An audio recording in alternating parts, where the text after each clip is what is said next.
खुलुमबाय स्टुडिअ दं आङो राकेश रामसियार जेरै खोथा बुंदों थिग बेबायदिनो दुलाराय बर' फरायसा आफादा जे सोमावसारनो थाखाय ओंखारदों आरो बे समावनो गोबां सुबुंफोरानो जाय बिथांमोना बे समाव गुबुन गुबुन राजखान्थि हान्जाजों दङ बिथांमोननि बुंनाय बाथ्राखौ लानानै दिपेन बर' बिथाङा फिननाय होदों जे बे समाव सोरखार दानाय दायिखौ लानानै बे सोमावसारनाया नङा होननानै बाथ्रा बुंथिदों बिथां दिपेन बर' बिथाङा बुंथिदों जे 125 जे संबिजिरारि सोदांनाय बे सोदांनाया थांनाय आगस्ट दाननिफ्रायनो एबा बेनि सिगाङावनो बे आयदाखौ लानानै गोबां मोनसे नारसिनथाय एबा नखर मन्थ्रिजों मोनसे सावरायलायनाय जादोंमोन आरो जायखौ लानानै बे समाव जुदि बे आयदाखौ 125 संबिजिरारि सोदांनायखौ दैज्लां बोथोरनि जे पार्लियामेन्ट जिरायनाय बे जिरायनायाव जुदि बे बिलखौ लाबोआब्ला गोख्रों भाबै अक्ट'बराव सोमावसारनाय जागोन होननानै बाथ्रा बुंदोंमोन। नाथाय बे समाव अक्ट'बर दानाव गोबां मोनसे सोमावसारनाय आसामाव जानाय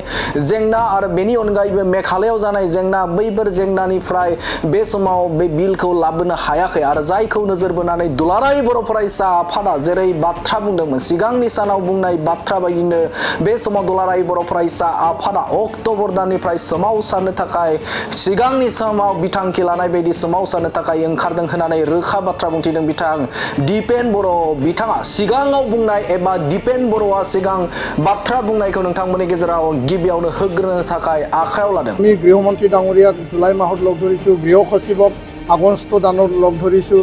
আমি কৈছোঁ যে অতি সোনকালে এই যি বিল এইটো পাছ কৰিব লাগে। মনচুন সেশ্যন উকলি গ'ল, এতিয়া আহি আছে ডিচেম্বৰত উইণ্টাৰ সেশ্যন।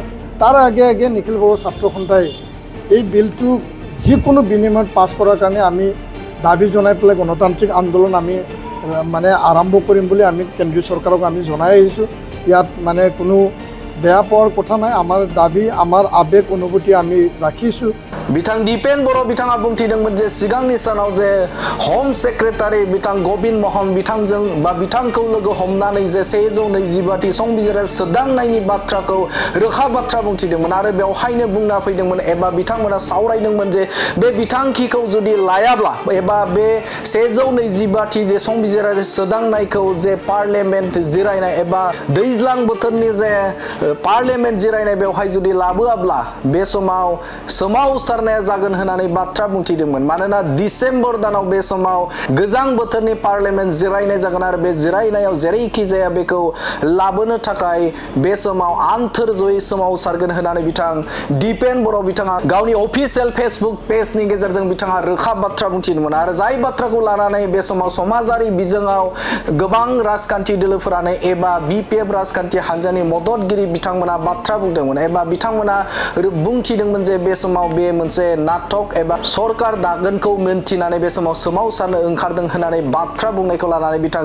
दिपेन बर' बिथाङा रोखा बाथ्राखौ बुंथिदों। बे सोरखार दानाय दायिजों बे जेबो लोब्बा गैया, मानोना बे सोमावसारनाया एबा बे दाबिया बिटिसिनि नङा, बे दाबिया आसामनि नङा, बे दाबिया जादों मिरु सरकारनिसो, बे दाबिया मिरु सरकारनिसो आरो बेखौ 125 दे संबिजिरारि सोदांनाय जुदि जायोब्ला बे जुदि मावफुं जायोब्ला सोमावसारनायखौबो जों लाङा एबा सोमावसारा। नाथाय बे समाव बे सोदांनाया जुदि जायोबा 125 जुदि सोदांनाया जायोब्ला बिटिसिनि थाखाय जोबोदनो मोजां जागोन आरो जाय बिथांमोना बे समाव राजखान्थियारि भाबै बे समाव सरकार खुंनो थांगासिनो दं बिथांमोननि थाखायबो बे जोबोदनो मोजां जागोन होननानै बाथ्रा बुंथिदों बिथां दिपेन बर' बिथाङा आरो बिथाङा रोखा बाथ्राखौ बुंथिदों बे सोरखार दानाय दायिजों जेबो सोमोन्दो गैया, नैबे बिटिसिजों बा बिटिआरजों जेबो सोमोन्दो गैया, आसामजों बे जेबो सोमोन्दो गैया, बे मिरु सोरखारजोंसो बे 125 संबिजिरारि सोदांनाया पार्लियामेन्टआव जुदि ओंखारोब्ला एबा बे पार्लियामेन्टआव जुदि बे सोदांनाय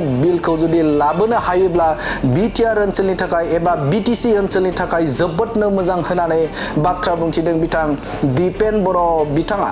डेफिनेटलि बे खोथाया स्पष्ट जे 5 बोसोराव भारतनि प्रधान मन्त्रिखौ जों खावलायबोदों।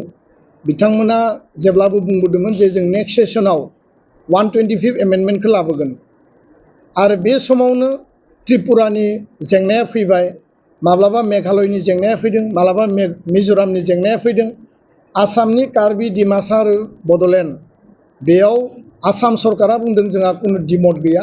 125 एमेन्डमेन्टखौ पास खालामनायाव जोङो जेब्लायबो पजिटिभ आरो सरकारखौ जोङो जोंनिफ्राय माने NOC नो अबजेक्सन जोङो हरबाय होननानै बुंदों।